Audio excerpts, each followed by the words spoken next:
Mount Olis Summit. Sa episode na ito, samahan ninyo akong bisitahin ang Mount Olis sa Atok, Benguet, kung saan ito ay may taas na 7,900 feet. Samahan niyo ako sa aking mga naging pagsubok sa biyaheng ito. Ano to, yay? Mapapa-offroad tayo sa putik. Hindi tayo pwedeng mabagal-bagal dito. Kailangan rolling lang. Kala ko pa nandun kayo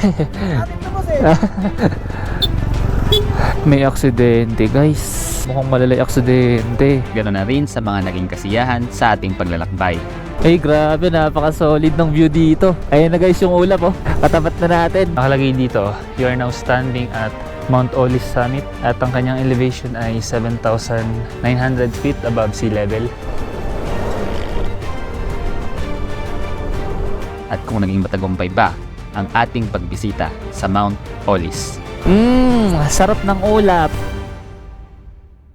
What is up, guys? Welcome back sa ating YouTube channel. Sa mga bago pa lang dyan, huwag nyo guys kalimutan mag-subscribe. At ngayong araw, yung content natin ay pupunta tayo ng Benguet. So, long ride tayo for today. Bali ngayong araw, pupunta tayo ng Benguet dito sa may Atok, sa Mount Olis. So, from here sa sa lugar natin, 5 hours and 11 minutes yung biyahe. Bali, nag-book muna tayo ng transient.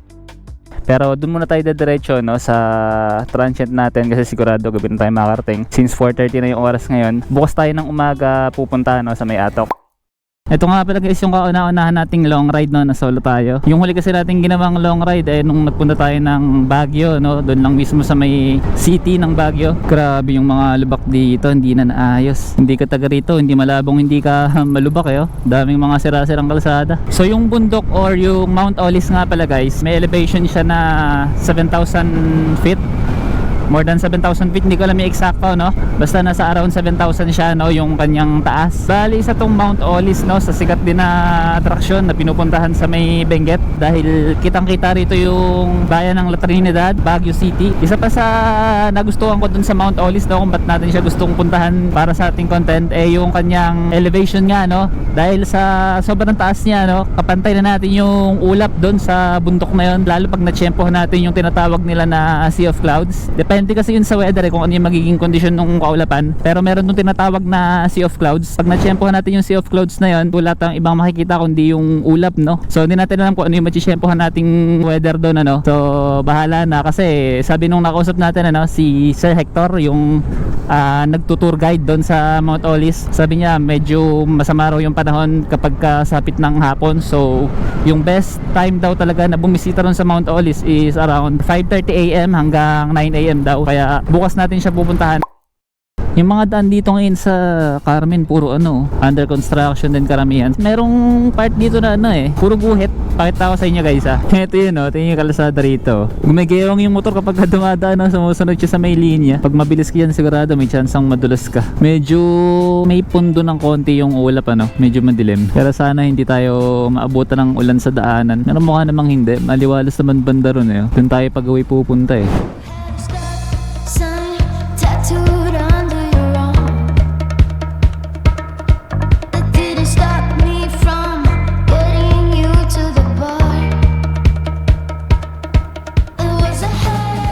Actually, yung transient natin na nakuha, nabook natin yun ngayon lang din mismo, bago tayo umalis kanina. Medyo busy kasi tayo nung mga nakarang araw, saka hindi pa ako 100% sure na ngayong week sana pupunta or ngayong weekend, Kaya yung transient natin, minadali ko kanina, buti meron tayong nahanap na legit naman, Kasi hindi naman lumabas si this person sa messenger. Kaya nakabook tayo ng legit na transient dun sa Baguio.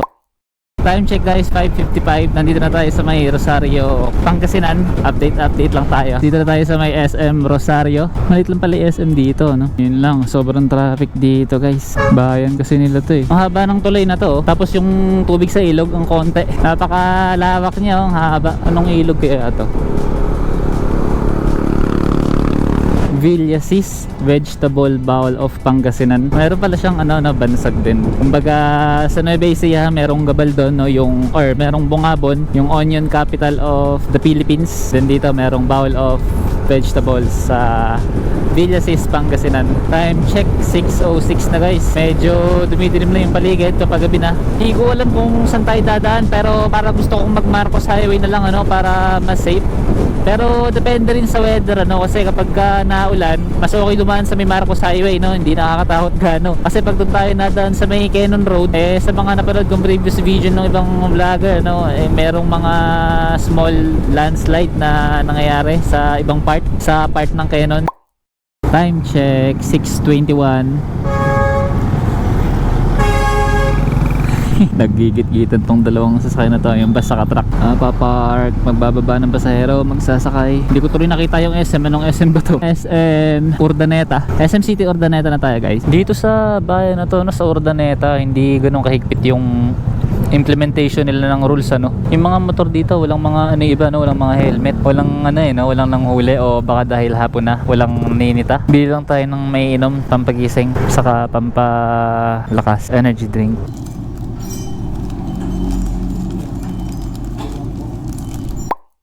Ayun guys, kakatapos lang natin kumain at magpahinga ng konti. Nakagutom Tuloy na tayo sa biyahe ngayon. Sarap nung ham sa 7-Eleven sa itlog, kahit walang ketchup. Malasa. Time check 7:09 na. Sabi ko sa transient na kinuha natin 7 PM yung check-in natin, pero na-late na tayo. Ilang oras pa ba? Meron pa tayong 1 hour, pero siguro mga 45 minutes na lang to pag kinuha natin. Hindi na tayo magkekenon nakapag-decide na tayo. Doon lang tayo dadaan sa may Marcos Highway. Hindi tayo sure sa weather doon pero para mas safe, diba? Saka para mas maraming dumadaang sasakyan, doon lang tayo sa Marcos Highway. Gabi na rin kasi. Ito na yung rotonda papuntang Marcos Highway. Ayan, diretso na lang to. Pakita tayo ng bulubundukin. Yun yung hindi ko talaga alam kung mayroong arko dito kapag napasok na natin yung Benguet. Sa tuwing dumadaan tayo dito, laging pauwi, saka laging gabi. Ngayon lang tayo nadaan dito ng ng papunta or paakyat. Dito guys yung daan ng mga ng mga bus na bumabiyahe papuntang Baguio. Dito yung pinakadaanan. Walang dumadaan dun sa may Cannon Road. Ewan ko kung meron, pero hindi siguro yung mga lalaking company pero sa pagpunta natin dun, lalaman ako napansin ng mga bus dun Dito talaga yung pinakadinadaanan. Nakakamiss sumakay ng bus. Ito yung mga bus line na bumabiyahe dito sa may Baguio Solid North, yung Victory Liner, saka yung hindi ko sure kung Florida rin. May nasalubong ko kaninang Florida Meron pa palang Florida na bus dito pero karamihan mga Solid North na mga bus yung dumadaan dito. Ayan, Victory Liner. Dito ako bumibilib sa bus na to sa Victory Liner. Karamihan kasi sa mga Victory Liner pagdating sa mga curve, napakabilis silang mag-drive. Sa observation ko lang naman yan tulad yan ngayon tumatakbo sila ng 65, 70, tapos paliko-liko pa yung daanan. Nakakahanga na nakakatakot. Ang bilis kasi kung makita nyo ng personal sa mga bikuan, ang bilis talaga nilang mag-drive sa mga curve na daanan. Baka sanay na yung mga driver siguro araw-araw yung biyahe nila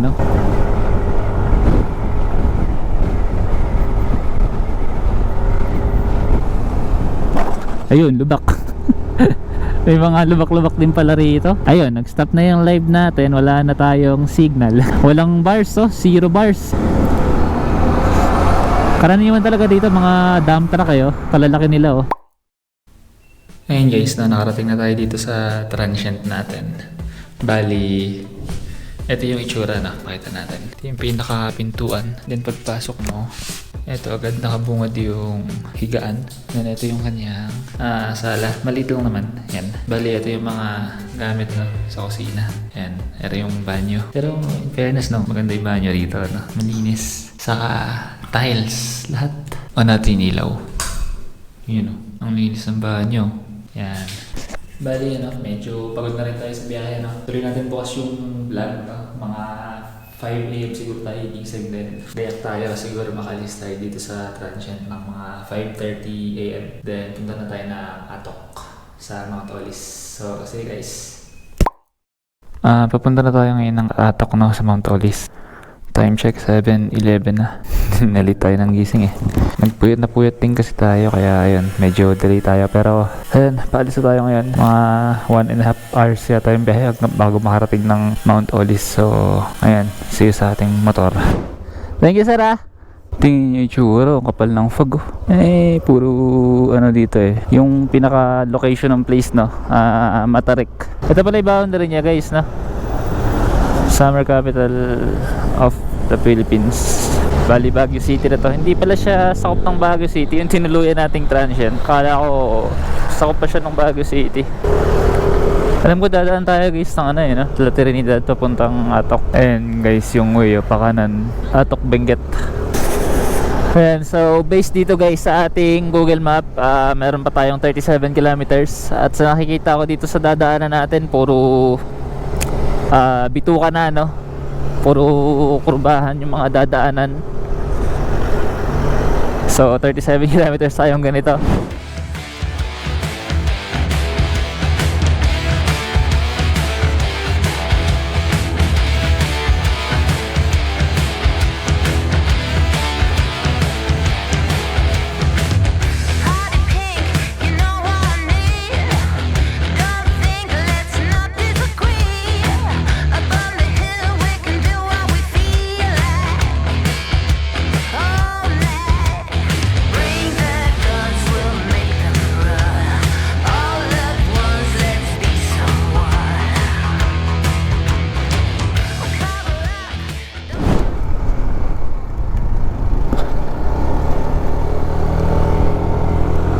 Grabe, mukhang kapantay na natin yung ulap sa point na to, ah.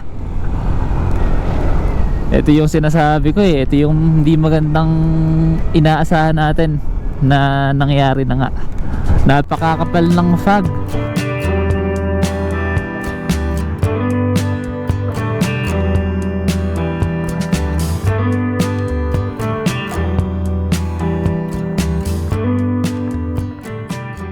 Naambon-ambon eh, bagya oh. 19 kilometers pa naman, baka hindi naman dito yun, ano, hindi naman siya around dito, no, yung mga ganyang weather. Sana maayos-ayos yung weather dun sa Mount Olis. Ay, grabe, napaka-solid ng view dito. Ayun na guys yung ulap oh. Katapat na natin. Ayun, dun tayo pupunta, tama, no? Ayun yung daanan, no, kitang-kita rito. Mahahawakan na natin yung ulap guys sa unang pagkakataon. She's got a hold on me. She knows how to drive a truck, but she lets me pick her up when we're going dancing. My heart stops beating. Para namang mahahawakan talaga eh, no? Ito sa bar na to, yung road condition mas okay na, no? Wala na ganong mga lubak-lubak. Parang bumara yung ilong ko. Hindi malabong magkasipon kayo pag nagbumotor kayo dito. Inopen ko yung ano natin, no? Yung visor, no? Para mas ma-feel natin yung amoy ng paligid. Pero wala naman siyang amoy. Ayan na yung ulap. Gumagapang. Ayun, no? Ganda, oh. Hindi pa tayo nakakarating guys ng Atok, I mean ng Mount Olis, no? Meron agad tayong natutunan, ano? So sa mga nagbabalak guys pumunta dito sa Mount Olis, wag na wag kayong pupunta ng naka long sleeve lang. Dahil tayo mismo, no, naka riding jacket na tayo. Tumatagos talaga yung lamig. Napakalamig, ibang iba yung temperature dito. Ano to? May aksidente guys. Akala ko may nag-checkpoint. Single saka Tamaraw ba to? Ayun si kuya. Ito yung single oh. May putik oh. Dulas to. Eh guys, mukhang malalay aksidente. Babae ba? Babae pala. So ito guys, yung mga tourist spots dito, no? Sakura Park, CJ Pearl Place, at saka yung Mount Olis. Anong halaman to? May mga nakatanim na halaman oh. Ganda ng bundok sa part na yun guys, parang Banawe Rice Terraces, yung hagdang-hagdang palayan. Ito, may mga nagtatanim ng gulay oh. Ano pala to? Ito yung Mount Olis, dito ba? Ito nga. Eh, yun lang. Yung dadaanan. Puro putik. Ano to? Yay. Hindi tayo pwede magsalubungan dito. Ito yung mahirap. Mapapa off-road tayo sa putik. Gusto na tayong dudulas. Ay po. Dulas kaya. Opo, thank po. Ay.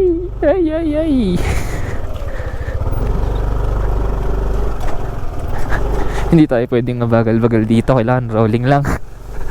Lalo tayong madudulas pagka humihinto-hinto tayo. Kailangan tuloy-tuloy lang yung ikot. Ang pangit ng kondisyon ngayon. Naulan kasi. Eto nga, eto yung semento.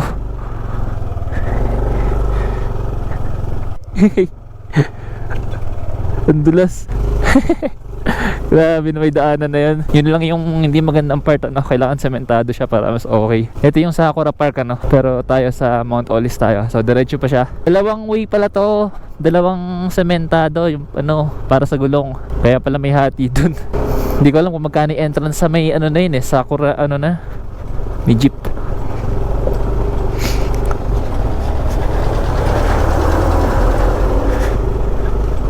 Buti makapit yung gulong natin. Actually mahirap, no, pagka dalawang four wheels yung nagkasalubungan. So ito na yan, Mount Olis Viewpoint. Dito tayo sa kanan.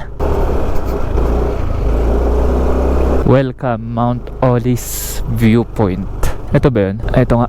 So saan yung parking natin? Mount Olis Viewpoint Information. Ito. Sir, saan po magbabayad? Magkano po ibayad? 100 pesos. Naulan po ba, sir? Umambon lang kayo. Ambon lang po. Hindi pa napipili ang banda. Para-register ka lang sa... Apa. Hindi mo kapagsulat sa maayos. Tigas ng kamay ko. May 19. Okay na po yun, sir. Saan po yung parking, sir? Diretso lang po. Diretso na. So, sakit ka na lang doon sa sabi. Lalakarin na po yan, ano? Okay pa. Thank you pa. Okay pa. Ayun, 100 pesos guys yung entrance. For ano yan, for day tour. Ito yung parking nila. Marami rin ba? Mukhang konti lang naman yung tao ngayon Ito yung parking. Lamig. Saan tayo? Dito na lang. Yan. We have arrived. Ang tsura ng gulong natin, putik kaya. Ang dumi.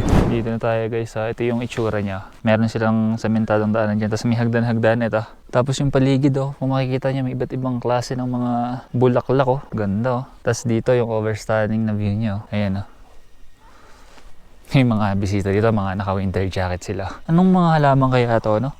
May mga nanonood dito, mga plantita, no? plantita ng mga nanay.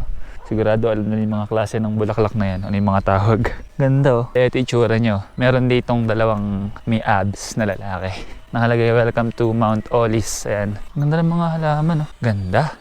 Ito, welcome to Mount Olis. So, good news, no? Mukhang makakapag-drone naman tayo. Kaso, medyo low visibility lang sa may banda ron. Picture tayo dito mamaya. Dito, ayan, may welcome dito. Medyo nakakangawit lang. Ayun, kapantay na natin yung ulap, Ganda. Napakalawak. Ganda ng view. Ganda. Ayun yung ulap, Ang Mount Olis ay matatagpuan sa Barangay Paway, Atok, Benguet. Ang bundok na ito ay may taas na 7,900 feet above sea level. Isa sa nakakamangha sa lugar na ito ay tanaw mo ang mga bayan na nasasakupan ng Atok. Tanaw rin mula sa bundok na ito ang mga iba't ibang klase ng tanim ng gulay at mga terraces na nakapalibot dito. Sa mga nagnanais bumisita sa lugar na ito, lalong-lalo na ang mga nagbabalak mag-camping, inirerekomendang magdala kayo ng makakapal na kasuotan gaya ng mga makakapal na jacket dahil sa taglay na lamig ng klima sa lugar na ito. Dami mga nagliliparang mga ibon, Anong ibon kaya to? Ang cute.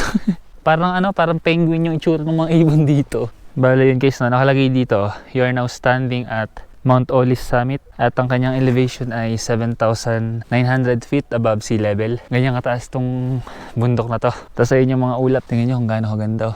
Kapantay na natin. Bale ito pala exact location. Sa Paway. Tama nga. Paway, Atok, Benguet, yung location ng Mount Olis. Ayan yung mga spots. Pwedeng pagpicturean na yan. Yan, nagsisimula na guys. Umumbon ulit ngayon dito. Saka biglang kumapal yung ulap. Tingnan nyo yung ulap dito guys. Ayan biglang kumapal ngayon. Buti nakapag-drone na tayo bago pa umambon. Then ayun, pababa na tayo. Picture na lang tayo dito sa mga statua na to. Yung mga background. Para meron tayong may i-upload na picture sa page natin. So ayun, pagyari na to, pauwi na rin tayo, babalik na tayo ng Nueva Ecija. Tapos ayun, back to normal life. Edit na naman ang video sa ating vlog. Tapos edit ng video para sa trabaho. Back to work na ulit tayo. So ayun guys, na-picture lang tayo dito. Kaya sulit talaga guys, pag nagpunta kayo dito, tapos magka-camping kayo, sarap tumambay, nakaka-relax. Ayaw ko pa sana umuwi kaso wala mag-edit pa tayong video mamaya kaya dito pwede gabihin. Ayun yung mga nagte-tent ngayon. Yan sila pumuesto. Pero mukhang kahit some part naman pwede naman yata magtayo ng tent kung saan mo gusto. Yung binidyohan, hindi ko sure kung na-videohan ko kanina. Doon yung pinaka-exact point kung saan nag-camp sila J4. Alam ko sila yung mas nagpasikat nitong Olis. Mount Olis kasi yung dito, nagpunta sila parang nag-negative 1 yata yung temperature. So ganun siya kalamig nung time na yun. So wala pa yung lamig na to kaysa sa lamig dati Nag-harvest sila ng repolyo. Repolyo nga ba to? O ulit? lettuce, repolyo. Ayun, dami oh. Ay, may bagong dating pa ngayon oh. Napakaputik. Sobra dumi. So yun, balik tayo ng ano. Gayak lang tayo. Biyahe na ulit tayo pababa. May magtutur ah. Tayo makadaan. Kasya po ba? Thank you pa. Sayang, hindi natin nakita si Sir Hector. Siya pa naman yung, ay ito siya. Hi Sir Hector. Pwede po picture sa inyo? Picture lang po. Opo. Ayan po eh. Oh, sarap po. Thank you po sir. Sayang po yung ano no. Tuwing kailan po ba yung sea of clouds na yun pag wala pong ulan? Tsambahan yun. Tsambahan lang po ba yun? Ito. Sunset or sunrise yun. Oo, sayang po no. Maulan eh. Sige po, thank you po sir. Siya guys yung ano, siya yung tour guide dito. So pagka gusto niyo siyang interviewin ganun, nahiya lang ako eh. Kung may kasama ako, interviewin ko yun. Eh, mag-isa lang ako eh. Next time siguro no. Pagka may gusto kayong ito ng halimbawa regarding dun sa history no, nung Mount Olis no. Siya yung kakausapin nyo. Ay, dahil pala di mo na ako tumawid. Kaya na ba? Kala ko pa nandun kayo eh. Atin to boss eh. Ay, truck. Di tayo kasya yata dito ah. Baka wala na akong tinatapakan dito. Kasya ba? Pero natin. Kasya po ba? Kasya po.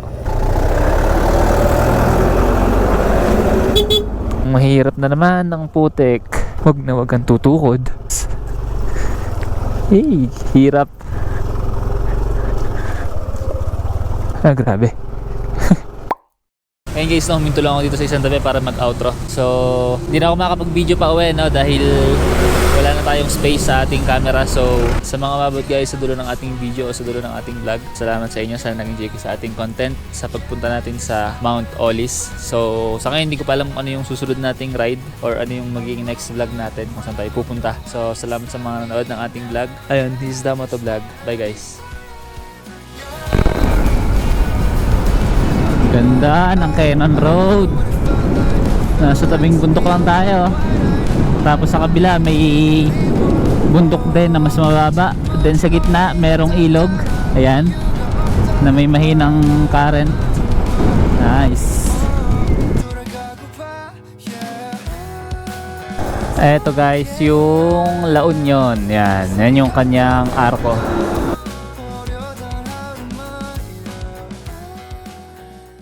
Wow! After 1 year, nakabalik din ng Nueva Ecija. 1 day lang pala.